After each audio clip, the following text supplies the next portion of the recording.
കാർത്തു, പാറുവും രജനിയും ഒന്നിച്ച് ലോണിൽ ഇരിക്കുകയാണ്. ഔട്ടിംഗ് കഴിഞ്ഞ് ധ്രുവ് അപർണയുമായി അങ്ങോട്ടേക്ക് വന്നു.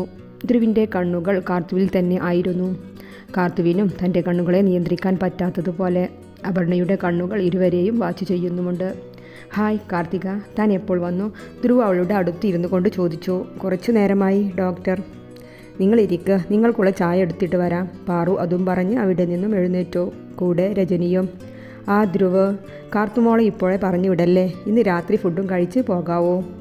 ധ്രുവ് അവളുടെ മുഖത്തു നിന്ന് കണ്ണുകൾ മാറ്റാതെ തലയാട്ടി കാണിച്ചു. കാർത്തിക, തൻ്റെ വീട് എവിടെയാ? തൃശ്ശൂർ. ഓ, ഇത്രയും ദൂരം വന്ന് ജോലി ചെയ്യാൻ തൻ്റെ പാരൻസ് സമ്മതിച്ചോ? അപർണയുടെ ചോദ്യം കാർത്തുവിന് അസ്വസ്ഥയുണ്ടാക്കി. അവൾ എന്ത് പറയണമെന്നറിയാതെ ഒന്ന് പരുങ്ങി. അപർണ, ഡോക്ടർ കാർത്തിക ചലഞ്ച് ഇഷ്ടപ്പെടുന്നു. ഇത്രയും ഉൾഗ്രാമത്തിൽ വന്ന് ജോലി ചെയ്യുക എന്നത് അവളുടെ ചലഞ്ചാണ്. ഞാൻ ഇറങ്ങട്ടെ, നേരം വൈകി. കാർത്തു എഴുന്നേറ്റ് നടന്നു. കാർത്തിക വെയിറ്റ്, ഒരു കാര്യം പറയട്ടെ. ധ്രുവ് പെട്ടെന്ന് എഴുന്നേറ്റ് അവളുടെ പിന്നാലെ വേഗത്തിൽ നടന്നു. കാർത്തിക.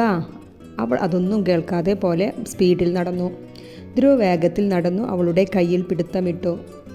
ഞാൻ വിളിച്ചത് കേട്ടില്ലേ? അവൾ അല്പം ഗൗരവത്തിൽ ചോദിച്ചു. ഞാൻ കേട്ടില്ല. അവൾ എവിടെയോ നോക്കി പറഞ്ഞു. താൻ പിണങ്ങിയാണോ പോണേ? പിണങ്ങി പോവേ? ആരോട്? എന്നോട്. അല്ല ഡോക്ടർ, അല്പം തിരക്കുണ്ടായിരുന്നു. എന്നാൽ വാ, ഞാൻ ഡ്രോപ്പ് ചെയ്യാം. വേണ്ട ഡോക്ടർ, ഈ വഴി ഷോർട്ടുണ്ട്, അതിലൂടെ പെട്ടെന്നെത്തും. അവൾ അതും പറഞ്ഞ് തിരിഞ്ഞു നടന്നു. ധ്രുവ് കൈകെട്ടി അവൾ പോകുന്നതും നോക്കി നിന്നു. ധ്രുവ്, നീ ഇല്ലാതെ എനിക്ക് ജീവിക്കാൻ പറ്റില്ല. നിന്നെ വേണ്ട എന്ന് വെച്ചപ്പോഴാണ് ധ്രുവ് ഞാൻ നിന്നെ എത്രമാത്രം സ്നേഹിച്ചിരുന്നു എന്ന് മനസ്സിലാക്കിയത്. അത് ഞങ്ങളുടെ ദാമ്പത്യ ജീവിതത്തെ ബാധിച്ചു. ധ്രുവ് എല്ലാം കേട്ടു നിൽക്കുന്നുണ്ട്. അപർണ, എനിക്ക് തന്നോട് യാതൊരുവിധ ഫീലിങ്ങുമില്ല. അത് ഇന്ന് എന്നല്ല, അന്നു. നിന്നെ കല്യാണം കഴിക്കാൻ നിശ്ചയിച്ച അന്നു. പിന്നെ കല്യാണത്തിന് ഒരുങ്ങിയത്. എനിക്ക് എൻ്റെ പാരൻസിൻ്റെ ഇഷ്ടം അതിലായിരുന്നു ഇമ്പോർട്ടൻ്റ്. ധ്രുവ്, നീ നുണ പറയാണ്. എന്നോട് പ്രണയമില്ലെങ്കിൽ പഠനം കഴിഞ്ഞ് നല്ല പൊസിഷനിലെത്തിയിട്ടും നീ വിവാഹം കഴിക്കാത്തത് എന്താണ്? അപർണ കരഞ്ഞുകൊണ്ട് ചോദിക്കുകയാണ്. നോക്ക് അപർണ, നിനക്ക് തെറ്റുപറ്റി. ഞാൻ എൻ്റെ ഡ്രീം കെട്ടിപ്പടുക്കുന്ന തിരക്കിലായിരുന്നു. പക്ഷേ ഇന്ന് ഞാൻ വളരെ സന്തോഷത്തിലാണ്. എൻ്റെ ഡ്രീമിനോടൊപ്പം എൻ്റെ ജീവിതവും ഞാൻ കണ്ടെത്തി. അത് ഇന്ന് എൻ്റെ ശ്വാസമാണ്, എൻ്റെ പ്രാണനാണ്. ആ ഒരു സാന്നിധ്യമില്ലാതെ ഒരു നിമിഷം പോലും ജീവിക്കാൻ പറ്റാത്ത അവസ്ഥയിൽ വരെ ഞാൻ എത്തിപ്പെട്ടു. ധ്രുവ്, നീ പറഞ്ഞു വരുന്നത്? അപർണ അമ്പരപ്പോടെ ചോദിച്ചു. അതെ അപർണ, ഡോക്ടർ കാർത്തിക, എൻ്റെ കാർത്തു, അവളാണ് ഇനി എൻ്റെ പ്രാണൻ. അവൻ അതും പറഞ്ഞ് അവിടെ നിന്നും അകത്തേക്ക് നടന്നു. കാർത്തു ഹോസ്പിറ്റലിൽ വരുന്നതും നോക്കിയിരിക്കുകയാണ് ധ്രുവ്. ഇന്നലെ പിണങ്ങിപ്പോയതിൻ്റെ കാരണം അവനറിയണം. അതുതന്നെ കാര്യം. കാർത്തിക വിളിച്ചുകൊണ്ട് ധ്രുവ് അടുത്തേക്ക് വന്നു. തനിക്ക് എന്നോടുള്ള പിണക്കം മാറിയില്ലേ? കാർത്തു ധ്രുവിനെ നോക്കാതെ മറ്റെങ്ങോ നോക്കി.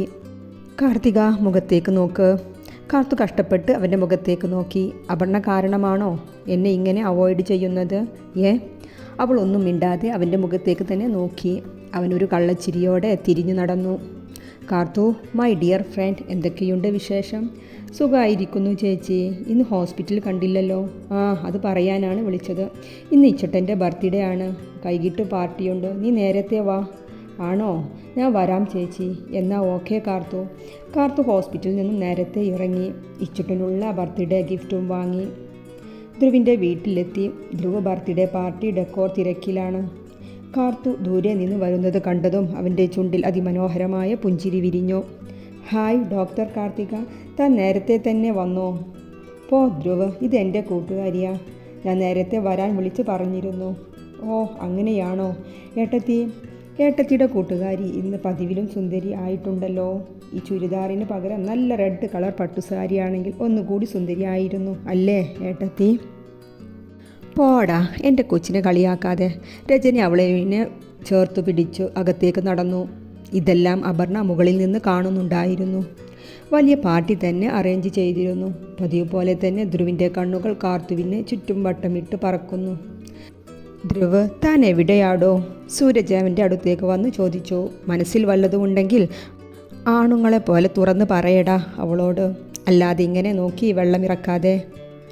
പറയണം, എത്രയും പെട്ടെന്ന് തന്നെ പറയണം. അവൻ കാർത്തുവിനെ നോക്കിക്കൊണ്ട് തന്നെ പറഞ്ഞു. അപർണ പാർട്ടി കഴിഞ്ഞതും പിന്നെ അവിടെ നിന്നില്ല. അവൾ തിരിച്ചുപോയി. കാർത്തു പോകാൻ ഇറങ്ങി. ധ്രുവ് ഗസ്റ്റിനെ പറഞ്ഞയക്കുന്ന തിരക്കിൽ ആയിരുന്നു. ഏട്ടത്തി, കാർത്തു പോയോ? ആ, ഇപ്പോൾ ഇറങ്ങിയതേ ഉള്ളൂ. എന്നോട് പറഞ്ഞില്ലല്ലോ. ഇരുട്ടായി തുടങ്ങിയില്ലേ, അതാകും. ധ്രുവ് വേഗം അവൾ പോകുന്ന ഷോർട്ട് വഴിയിലേക്ക് ഇറങ്ങി സ്പീഡിൽ നടന്നു. കാർത്തിക, ധ്രുവിൻ്റെ വിളി കേട്ട് കാർത്തു തിരിഞ്ഞു നോക്കി. എന്തേ ഡോക്ടർ? തനിക്ക് കുറച്ച് സമയം എന്നെ വെയിറ്റ് ചെയ്യാമായിരുന്നു. ഞാൻ ഡ്രോപ്പ് ചെയ്തിരുന്നല്ലോ. അത് കുഴപ്പമില്ല ഡോക്ടർ. ഈ നേരത്ത് ഇതുവഴി നടക്കുന്നത് എനിക്കിഷ്ടമാണ്. കൂടണയാൻ പോകുന്ന കിളികളുടെ ശബ്ദവും കാറ്റും നല്ലൊരു ഫീൽ ആണ്. ഓ, ഡോക്ടർക്ക് കവിതയൊക്കെ എഴുതാൻ തോന്നുന്നുണ്ടോ? കാർത്തു അവനെ ഒന്ന് കൂർപ്പിച്ചു നോക്കി. സോറി, ഇനി പിണങ്ങല്ലേ, അവൻ തൻ്റെ ചെവിയിൽ പിടിച്ചു പറഞ്ഞു. കാർത്തുവിൻ്റെ ചുണ്ടിൽ മനോഹരമായൊരു പുഞ്ചിരി തെളിഞ്ഞു. തനിക്ക് ഇപ്പോഴും ഇങ്ങനെ ചിരിച്ചൂടെ? എപ്പോഴും ഒരു വിഷാദമാണ് മുഖത്ത്. ഞാൻ ചിരിക്കാറൊക്കെയുണ്ട്, ഡോക്ടർ ശ്രദ്ധിക്കാഞ്ഞിട്ടാ, അവൾ മുഖം കൂർപ്പിച്ചു പറഞ്ഞു. എന്നെപ്പോലെ നിന്നെ ശ്രദ്ധിച്ച് നടക്കുന്ന വേറെ ആരാ ഈ ഭൂമിയിലുള്ളത്? അവൻ ശബ്ദം താഴ്ത്തി പറഞ്ഞു. ഡോക്ടർ എന്തെങ്കിലും പറഞ്ഞോ? കാർത്തു സംശയത്തോടെ ചോദിച്ചു. ഹേയ് കാർത്തിക. കാർത്തികയ്ക്ക് അപർണയെ കണ്ടപ്പോൾ ദേഷ്യം തോന്നിയില്ലേ? ചെറിയൊരു ബാഡ് ഫീലിംഗ് ഉണ്ടായില്ലേ? അതുപോലെയാണ് താൻ ഹരി ഡോക്ടറോട് അടുത്ത് ഇടപഴകുമ്പോൾ എനിക്കും തോന്നുന്നത്. അയ്യോ, ഹരി ഡോക്ടറെ പറ്റി അങ്ങനെ ഒന്നും ചിന്തിക്കല്ലേ. എനിക്ക് പാറു ചേച്ചിയോടുള്ള അതേ ബന്ധമാണ് ഹരി ഡോക്ടറോടും. അവൾ ചിരി മറച്ചു പിടിച്ച് ധ്രുവിനെ നോക്കി പറഞ്ഞു. ടൈം 5 ആയിട്ടുള്ളൂ. താൻ ഇവിടെ അടുത്തുള്ള വാട്ടർഫോൾ കണ്ടിട്ടുണ്ടോ? ഇല്ല, ഞാൻ ചേച്ചിയോടൊപ്പം പോകുന്ന ആ കുന്നിൽ മാത്രമേ പോയിട്ടുള്ളൂ. ഇവിടെ വന്ന ശേഷം അമ്പലത്തിൽ കൂടെ പോയിട്ടില്ല. പണ്ട് അമ്മയോടൊപ്പം എന്നും രാവിലെയും വൈകുന്നേരവും പോകും. അമ്മയായിരുന്നു എൻ്റെ ബെസ്റ്റ് ഫ്രണ്ട്. എന്ത് പറഞ്ഞാലും ഒരു മുടക്കവുമില്ലാതെ ചെയ്തു തരും. മരിക്കുവോളം അമ്മയായിരുന്നു മുടി കെട്ടി തന്നിരുന്നത്. യൂണിഫോം മുതൽ ക്ലാസ് കഴിഞ്ഞ് വന്നാൽ ധരിക്കാനുള്ള ഡ്രസ്സ് വരെ അമ്മ റെഡിയാക്കി വെച്ചിട്ടുണ്ടാകും. ഒറ്റ ദിവസം പോലും പ്രാതൽ കഴിക്കാതെ വിടില്ല. അമ്മയ്ക്ക് ഇഷ്ടമില്ലാത്ത ഒറ്റ കാര്യമാണ് വൈകുന്നേരം സ്കൂൾ വിട്ട് വന്നാൽ കുളിക്കാതെ ഭക്ഷണം കഴിക്കുന്നത്. ആ വഴക്ക് കേൾക്കാൻ വേണ്ടി ഞാൻ യൂണിഫോമിൽ തന്നെ ഡൈനിങ് ടേബിളിൽ പോയിരിക്കും. അപ്പോൾ അമ്മയുടെ ചെവിയിലൊരു പിടുത്തമുണ്ട്. അവൾ അറിയാതെ ചെവിൽ കൈവച്ചു പോയി. അവൾ ഒന്ന് ഞെട്ടി പിന്നിലേക്ക് നോക്കി. താൻ പോവേണ്ട വഴിയെല്ലാം കടന്നു വേറെ എവിടെയോ എത്തിയിരിക്കുന്നു. അയ്യോ, വഴി മാറിയോ? കാർത്തു ചുറ്റും നോക്കിക്കൊണ്ട് പറഞ്ഞു. തൻ്റെ സംസാരത്തിൽ മുഴകി. ഞാനും വഴി ശ്രദ്ധിച്ചില്ല. പക്ഷേ കാർത്തിക, എനിക്ക് ഈ വഴിയൊക്കെ പരിചയമാ. രാവിലെ എൻ്റെ ജോഗിങ് പുതിയ വഴികളിലൂടെയാണ്. നിന്നെ സേഫായി ഹോസ്റ്റലിൽ ഞാൻ എത്തിക്കാം, പോരെ? അവൾ ഒന്ന് ചിരിച്ചു. ധ്രുവ് കലങ്ങിയ കണ്ണും ചുവന്ന മുഖവും കണ്ടു. താൻ കഥ പറഞ്ഞ് കരഞ്ഞോ? ഏയ്, അമ്മയെപ്പറ്റി ചിന്തിക്കുമ്പോഴേ കണ്ണു നിറയാ. അവൾ വീണ്ടും ഒന്ന് ഏങ്ങിപ്പോയി. 2 കൈകൊണ്ട് മുഖം അമർത്തി തുടച്ചു. താൻ വഴി മാറി വന്നതുകൊണ്ട് പിന്നെ ഒരിക്കൽ നമ്മൾക്ക് വാട്ടർഫോൾ കാണാം അല്ലേ? ഇപ്പോൾ ഇതാ ഈ കല്ലിലിരിക്കാം. കാർത്തുവും ധ്രുവും അവിടെയുള്ള ഒരു പാറയിലിരുന്നു. ഇനി പറ തൻ്റെ കഥകൾ.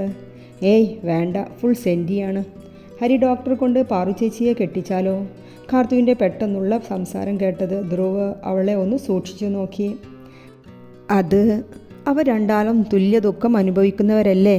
അവർക്ക് പരസ്പരം മനസ്സിലാക്കി ജീവിക്കാൻ പറ്റും എന്ന് തോന്നി. കാർത്തു പറഞ്ഞ് തെറ്റായോ എന്ന രീതിയിൽ നഖം കടച്ചുകൊണ്ട് ധ്രുവിൻ്റെ മുഖത്തേക്ക് നോക്കി. ഇള്ളക്കുട്ടി വായിൽ നിന്ന് വിരലെടുത്ത് ധ്രുവ് അവളുടെ കൈപിടിച്ച് വായിൽ നിന്ന് വലിച്ചുകൊണ്ട് പറഞ്ഞു. താൻ പറഞ്ഞതിൽ തെറ്റൊന്നുമില്ല. പക്ഷേ ഏട്ടത്തി സമ്മതിക്കുമോ? ഞങ്ങൾ ഒരുപാട് ശ്രമിച്ചതാണ് വേറൊരു വിവാഹം കഴിപ്പിക്കാൻ. എന്തായാലും താൻ കാരണം ഏട്ടത്തി വീണ്ടും ജോലിയിൽ കയറിയില്ലേ. ഇനി ഈ കാര്യം സമ്മതിപ്പിക്കാൻ നീ തന്നെ ശ്രമിക്കുക. അയ്യോ, എനിക്ക് ഒറ്റയ്ക്ക് കഴിയുമെന്ന് തോന്നുന്നില്ല. ഞാനും കൂടെയുണ്ട്. എന്നാൽ ഓക്കെ. അവൾ തംസപ്പ് കാണിച്ചു. ഡോക്ടർ, നല്ല ഇരുട്ടായല്ലോ. ഇനി തിരിച്ചു പോകാൻ വാ, ഹോസ്റ്റൽ ഞാൻ ആക്കിത്തരാം. ഇവിടെ നിന്ന് അരമണിക്കൂറോളം ഉണ്ടാകും കേട്ടോ. അയ്യോ, അരമണിക്കൂർ നടക്കണോ? എന്തേ, വയ്യേ? അത് അല്ല, വല്ല പാമ്പും മറ്റും വന്നാൽ. പേടിക്കാതെ വാ. അവൻ കൈ നീട്ടിക്കൊടുത്തു. കാർത്തു അവൻ്റെ കൈ പിടിച്ചു. ആ കൈ വിടാതെ ധ്രുവ് ശ്രദ്ധയോടെ അവളെ ഹോസ്റ്റലിലെത്തിച്ചു. ഈ ഒരു ചെറിയ യാത്ര ഇരുവരുടെയും ജീവിതത്തിലെ ഒരിക്കലും മറക്കാത്ത അനുഭവമായിരുന്നു.